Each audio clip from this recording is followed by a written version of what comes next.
जय श्री कृष्णा मित्रों, मैं लवली पुनः उपस्थित हूँ एक बहुत ही दुर्लभ और आध्यात्मिक कथा लेकर। आज इस कथा के माध्यम से हम जानेंगे कि किस प्रकार बजरंगबली के भक्तों पर शनि महाराज के 7.5 या वक्र दृष्टि का कोई प्रभाव नहीं पड़ता। तो आज मंगलवार है, आज हम सुनेंगे बजरंगबली की ये दुर्लभ कथा। तो कथा को पूरा सुनिएगा। तो चलिए कथा सुनते हैं। तो जैसा कि सभी जानते हैं कि लंकापति रावण ने माता सीता का हरण कर लिया था। तब जंगल से जब प्रभु वनवास काट रहे थे तो वो ऋषिमुख पर्वत पर पहुंचते हैं। प्रभु सीता माता को खोजते खोजते तो वहीं पे उनकी मुलाकात जो है उनके प्रतीक्षा कर रहे हमारे बजरंगबली हनुमान जी से हो जाती है। तो हनुमान जी के कुछ सेना जो है प्रभु से उनका सारी बात की जो बजरंगबली है जानकारी लेते हैं और उसके बाद जो है कपि सेना माता सीता को चारों ओर ढूंढते हैं, पर माता सीता उन्हें कहीं नहीं मिलती। जब सीता माता उन्हें नहीं मिलती तब एक दिशा रह जाता है दक्षिण दिशा में समुद्र रहता है। समुद्र के अगले छोर पर जो है सो लंका नाम की नगरी रहती है, जो जहाँ का राजा रावण होता है। वहीं पे माता सीता को हरण करके अशोक वाटिका में रखे रहता है। तो बजरंगबली जो है अपने शक्ति से समुद्र को लांघकर लंका पहुँचते हैं और विभीषण जी के माध्यम से, विभीषण जो रावण का छोटा भाई था उसके माध्यम से जो है सो वो सीता माता के पास पहुँचते हैं। विभीषण जो है सो श्री प्रभु राम भक्ति में वो हमेशा लीन रहते हैं। वो राक्षस होते हुए भी राम जी के भक्त हैं, वो विष्णु भगवान के परम भक्त हैं। तो वहाँ पे जब जाते हैं बजरंगबली तो माता सीता से उनकी भेंट होती है। तब वो कहते हैं कि माता सीता से भेंट होने के बाद और प्रभु का संदेश उनको सुनाने के बाद बजरंगबली कहते हैं कि हे मैया, यदि आपकी आज्ञा हो तो मुझे भूख लगी है, मैं थोड़े फल खा लूँ इस वाटिका से। तो माता कहती हैं कि हाँ ज़रूर खाइए, परंतु सुरक्षित रहिएगा क्योंकि यहाँ पर जो है बहुत सारे निशाचर जो हैं सो उसकी रक्षा कर रहे हैं। तो प्रभु जो है सो तो कपि है, तो कपि के स्वभाव के कारण उन्होंने फल खाया, तोड़ा, फेंका, बगीचा उजाड़ने पुजाड़ने लगे। तो जब विपट सब सारे को उजाड़ पुजाड़ कर फेंकने लगे तो रक्षक से उनकी युद्ध हो गई, कई रक्षक मारे गए। फिर उनका रावण का जो है सो पुत्र आता है तो उसका भी वो वध कर देते हैं। अब पुत्र का वध सुनकर रावण बहुत ही ज़्यादा क्रोधित हो जाता है। तो फिर इंद्रजीत आता है तो वो ब्रह्मपाश उन पर छोड़ता है। ब्रह्मपाश को प्रणाम करके ब्रह्मा जी की आज्ञा मानकर जो है बजरंगबली जो है ब्रह्मपाश में बंध जाते हैं और फिर वो इंद्रजीत उन्हें लेकर जाता है रावण के दरबार में। रावण के दरबार में जाते हैं तो बजरंगबली रावण को बहुत समझाते हैं कि तुम तो पुलहस्त ऋषि के पुत्र हो और तुम इतने विद्वान हो, अस्त्र शस्त्र वेद सभी वेदांत के तुम ज्ञाता हो, तुम सभी कुछ जानते हो, तुम महादेव के तुम परम भक्त हो, फिर भी तुम्हारे अंदर इतना अहंकार है। तुमने एक पर स्त्री का हरण करते हुए तुम्हें लज्जा नहीं आई। इस तरीके से उन्हें वो बहुत समझाते हैं कि तुम अभी भी श्री राम के शरण में चले जाओ, उनके पत्नी को उनको सौंप दो तो प्रभु जो है शरणागत वत्सल हैं वो तुम्हें क्षमा कर देंगे। परंतु अहंकारी रावण के ऊपर जो है इतना विद्वान होते हुए भी अहंकार का एक मोटा परत पड़ा हुआ था उसकी आत्मा पर।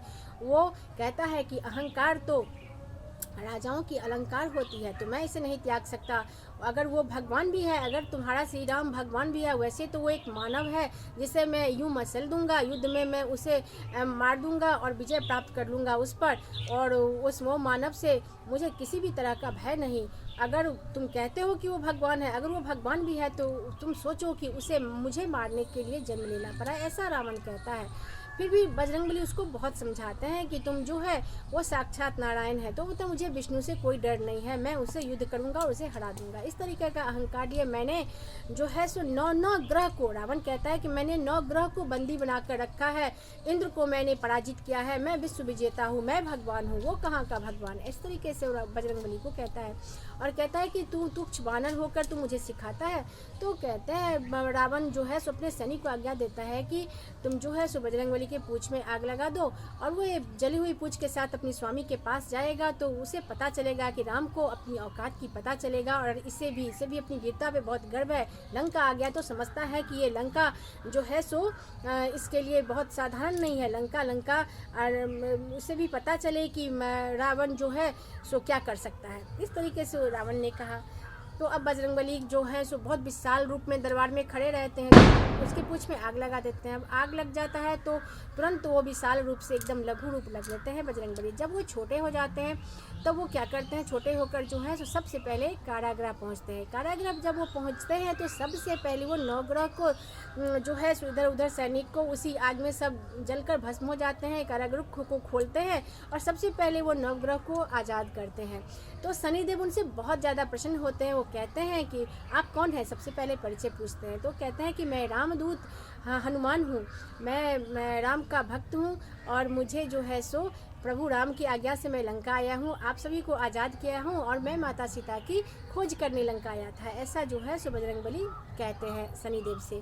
तो शनिदेव उन पे बहुत ज़्यादा प्रसन्न होते हैं और कहते हैं कि मैं तुमसे बहुत ज़्यादा प्रसन्न हूँ, तुम वरदान मांगो। तो कहते हैं बजरंगबली कि मुझे कुछ नहीं चाहिए, मुझे बस राम की, अपने प्रभु की भक्ति चाहिए और मुझे इसके अलावा कुछ नहीं चाहिए। तो अगर आपको कुछ देना है तो मानव जाति के कल्याण के लिए कुछ दीजिए।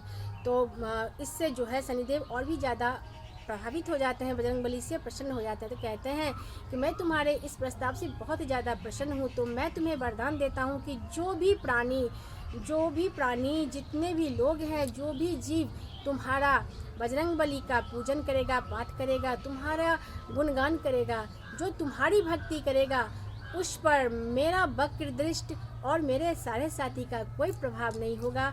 मैं उस पर अपना वक्र दृष्टि और सारे साथी का किसी भी तरह से मैं उसको कोई नुकसान नहीं पहुंचाऊंगा। ऐसा वरदान जो है सो बजरंगबली को हमारे शनि महाराज देते हैं। तो जैसा कि हम सब जान गए हैं कि किस लिए और कैसे जो है सो बजरंगबली को शनि महाराज ये वरदान देते हैं। और आज तक जितने भी लोग भगवान की भक्ति करते हैं, पूजन पाठ करते हैं बजरंगबली की, जो उनका मनन करता है, चिंतन करता है, सिर्फ मंगलवार को ही नहीं, किसी भी दिन अगर आप बजरंगबली का हमेशा चिंतन मनन और उनकी शरण में अपने आप को समर्पित कर देते हैं, तो बजरंगबली की सदैव आप पर कृपा बनी रहती है। और शनि महाराज के प्रकोप से उनके जो अगर हमारे जीवन में शनि महाराज का वक्र दृष्टि हमारे राशियों में होता है, अगर उनका जो है साढ़े साथी जो है हमारे ऊपर शनिदेव का रहता है, तो वो भी उसका प्रभाव जो है सो बिल्कुल शनि महाराज निष्फल कर लेते हैं और वो उस पर किसी भी तरह का प्रभाव नहीं डालते हैं। तो हमें बजरंगबली का सदैव पूजा करना चाहिए। तो जैसा कि मैंने आपको इस कथा के माध्यम से किस प्रकार से जो है सो बजरंगबली पर जो है सो शनि महाराज का वरदान ने काम किया और हम मानव के हित के लिए बजरंगबली ने शनि महाराज से ये वरदान मांगा था। तो आज ये कथा मित्रों यहीं पे समाप्त होती है। तो मेरा कथा कैसा लगता है आप लोग ज़रूर कमेंट कीजिएगा, मेरे वीडियो को लाइक शेयर कीजिएगा, चैनल को सब्सक्राइब जरूर कीजिएगा। मैं लवली तब तक के लिए विदा लेती हूँ, जब तक कोई अच्छी सी दूसरी आध्यात्मिक कथा में लेकर पुनः हाजिर न हो जाऊँ। तो आप लोगों से नम्र निवेदन है कि मेरे वीडियो को पूरा देखिए, चैनल को सब्सक्राइब कीजिए, वीडियो को लाइक शेयर करना नहीं भूलिएगा। तब तक के लिए मैं विदा लेती हूँ। जय श्री कृष्णा।